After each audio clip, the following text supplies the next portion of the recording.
वड्याला पाणी आलं होतं ते बघायला आम्ही खाली गेलो होतो. तर तिथे एक उंदीर मामा पूर्ण थंडीत गारठून वरती येऊन बसले होते. मग त्यांना वाचवण्यासाठी माझा मित्र गेला आणि त्यांना एका पत्र्यावरती पकडून त्यांना घेऊन आला. मग आम्ही त्यांना पिशवीत भरलं आणि एक सुरक्षित जागेवरती सोडून आलो. ते पूर्ण गारठले होते. त्यानंतर आम्ही म्हटलं की कॅनलवरती जाऊया, म्हणून त्या पाण्यातनंच आम्ही हळूहळू पुढे गेलो आणि कॅनलला जायला निघालो. एवढं प्रेशरने पाणी होत होतं की उभंसुद्धा त्याला पाण्यात राहता येत नव्हतं. त्यानंतर आम्ही कॅनलवरती गेलो. चिखल आणि पाणीच होतं. तिकडं नुसता चिखल आणि रेंदा झाला होता. त्यानंतर मी पाण्यात थोडासा मिनी धबधबा बनवला. त्यानंतर पाणी ते पटकन खाली जायला लागलं. तेवढ्यात एक कार्यकर्ता आला. त्याची ओमनीच गुंतून बसली कॅनलला.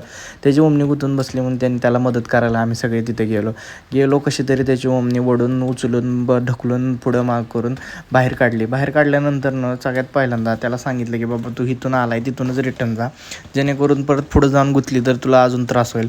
गाडी निघली पण चिखलात पूर्ण पॅक झाली होती. त्यानंतर थोडं कॅनलमधलं पाणी आणून त्याची चाकं नीटनेटकी केली.